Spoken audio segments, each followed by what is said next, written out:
Welcome back to the FM Garage. My name is Mike, and today we're going to talk about the Kogeki wheels that we offer.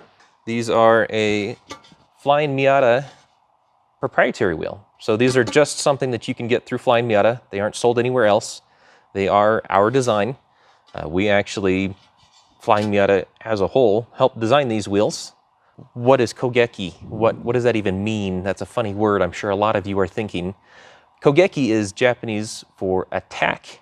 Why are these wheels different? Why are they special? Is a question that we get quite a bit.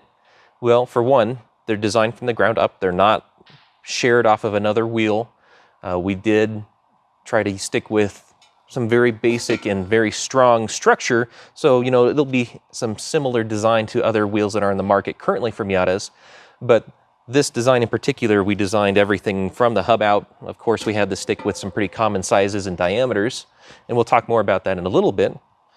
But these wheels, we had them specified actually to be made a little bit stronger than your average wheel. It's very common for most aftermarket wheels on the market that are being sold as performance wheels that will go through a standard that is called the J2530 JWL. And basically that means that those wheels are rated for 500 kilograms of weight. These wheels are actually rated to 550 kilograms. We wanted to go just a little bit above and beyond the general or the norm for standards. That way these could be as reliable as possible, because a lot of Miata owners drive on the street, sure, but a ton of Miata owners drive on the track or the autocross or the road course, whatever. So we wanted to make sure that they would withstand the test of time as well as a track or performance wheel could do. Let's talk about some of the different sizes and different specifications of the wheels, because by now you've heard some of the technical nerdy stuff about why we wanted to make these wheels. So is it available for your Miata? Will this fit on your Miata? Short answer, yes. We have several different sizes, several different variants to fit a few different applications. We'll start on the smaller end of the spectrum here. This is a 15x8 wheel. It's got a 4x100 bolt pattern. This would be something that you'd normally fit on an NA or NB Miata. It does have some of the specifications on the back. So again, just like any other modern performance wheel, this is all pretty standard fare. This 15x8 wheel has a 36 millimeter offset. So that's about perfect for NA and NB Miatas. You can fit a 205/50 or even a 225/45 series tire on this 15-inch wheel, and that'll fit under NA NB Miatas very nicely. The NA Miatas, if you go with a 225, you'll be a little bit close to the fender, but generally speaking, this is the offset that you want on an 8-inch wide wheel if you don't want to mess around with really rolling your fenders or having to make adjustments for going to a smaller spring coilover setup, something like that. So this is a great size if you're looking for street use, if you're looking for a bit more competitive autocross use, but don't want to go so wide that you have to deal with rolling your fenders or messing with different coilover setups. We also have a 15x9 available for those out there that do want to go for a wider tire. You can run upwards of a 245/40 if you want to on those.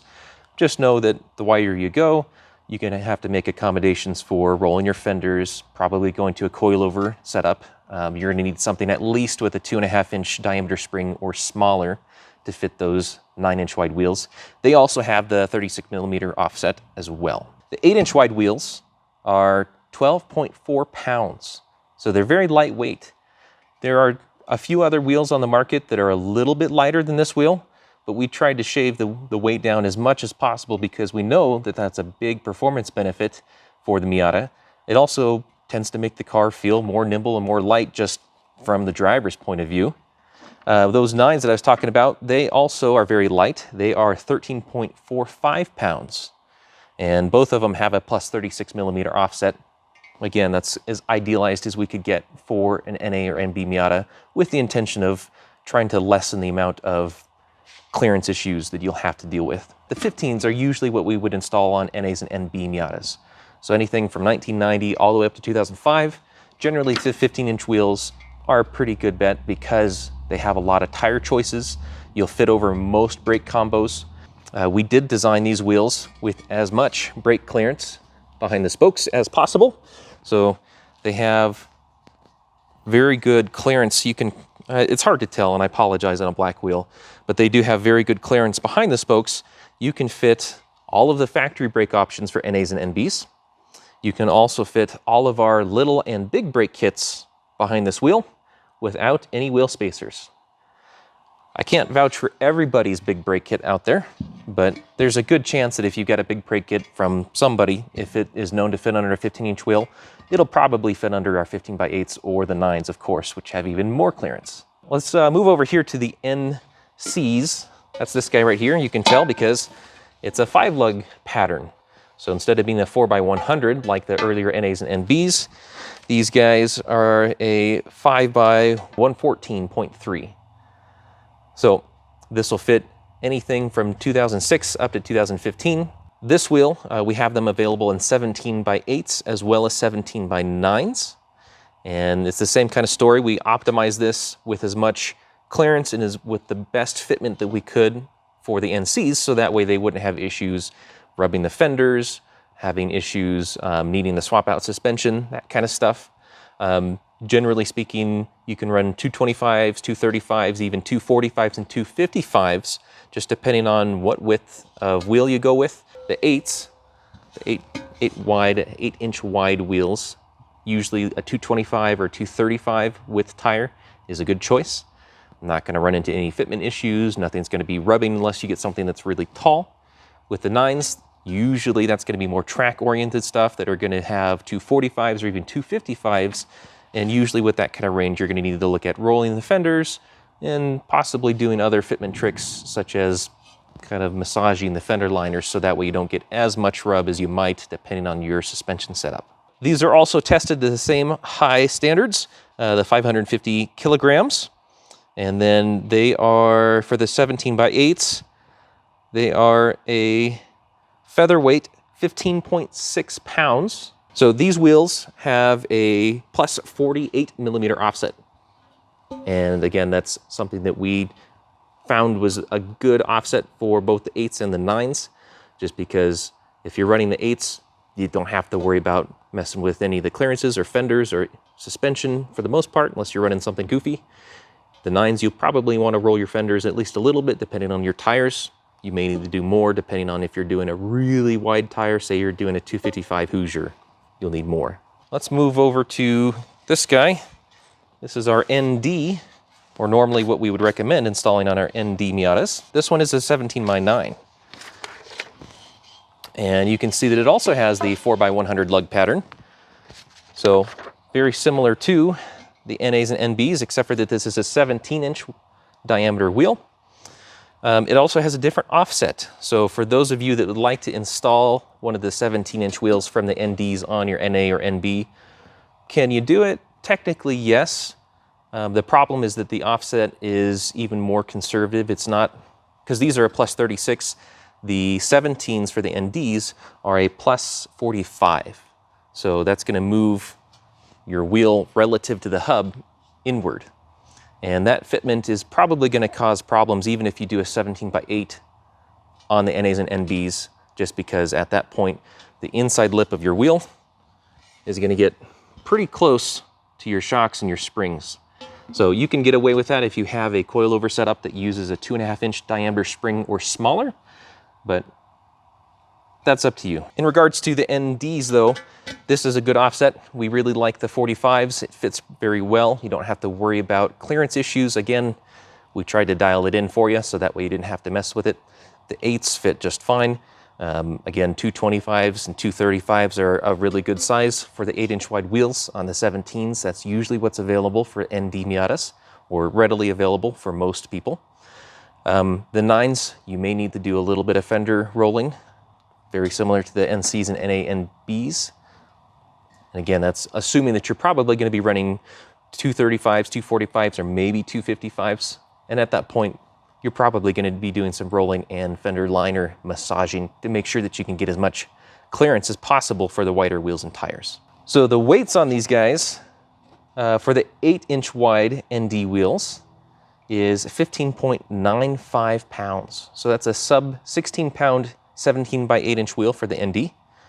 The 9-inch wide wheels are really surprisingly not much heavier at 16.15 pounds. So very, very light for a 9-inch wheel on an ND Miata. They both have a 67mm hub bore, which is pretty common. That is a little bit larger. All of these have a little bit larger hub bore size than the hub on the Miata that they belong to. A lot of the questions we get about these wheels is, do we need to use hub-centric rings so that way these wheels can fit properly on the hubs on my Miata? You don't need them, no. It's not required. These wheels actually are lug-centric, meaning that as you tighten down your lug nuts in a crisscross or star pattern, depending on how many lugs you have, that sequence tightens up the wheel and it centers the wheel on your hub using the lug nuts. If you get a hub-centric ring, which would fit right in here, basically what that's going to do is make it easier for you when you're installing these wheels on your Miata before the lug nuts are tight. We sell aluminum ones that aren't going to melt for $3.99, I think, a piece.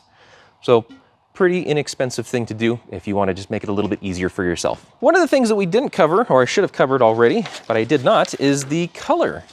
So as you can see, and probably have already noticed because our viewers are much sharper-eyed than I give them credit for, is that we have 3 colors available.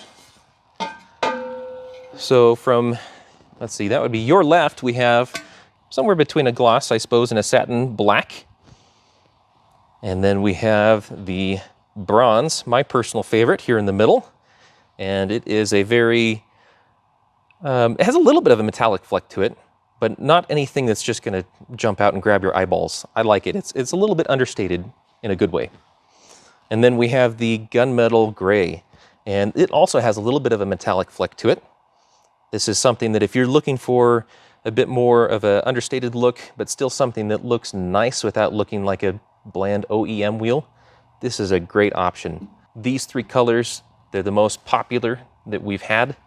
I think that for the majority of Miata owners, one of these 3 colors would probably suit most all Miata colors pretty well.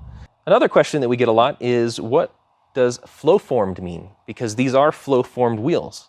So a flow-formed wheel is a wheel that starts off life as a casting. These ones in particular are aluminum. So it's a casting where molten aluminum is poured into a mold. And then from there, they mount the wheels up on a machine. It spins them really quickly. And then it has a disc that presses against it and walks the material over, because they start out much, much shorter than this. And it walks this material over. And from there, it basically forms the barrel. And that process is something that it's not as strong as like a forged wheel, but for the manufacturing cost, it is much more effective and creates a much stronger wheel than something that's just cast and machined. Because that stress pushing the material over gives it a lots of tensile strength. So these barrels are very, very strong, and they resist a lot of warping and a lot of damage that might otherwise happen to a cast wheel, because they have that tensile strength built in from that manufacturing process. After they're spun, they have knurls added to them. So this knurl, both on the inside and the outside lip, is what holds on to the bead of your tire. So this helps prevent tire slip if you're doing some really aggressive acceleration and you have lots of horsepower and you're running really sticky tires. If you don't have these knurls on some wheels, depending on your setup, you may actually spin the tire relative to the wheel, which you don't want. That's going to lose traction. It's also going to make your tires and wheels become unbalanced, because you're moving those 2 things separate from each other, which is not a good thing ever. So having the knurling on both the inside and the outside lips where those beads contact the wheel helps keep them in place, so that way they don't slide. I think most all of this information, or at least all of the nerdy specs that we talked about, is also posted up on the product description for each one of these wheels on our website. We appreciate you joining in and watching out for our new Flyin Miata proprietary wheels, the Kogekis. We will cover the Tobu wheels, the forged wheels, in an upcoming video, so be sure to stick around for that, and we will see you then. Thanks again, everyone.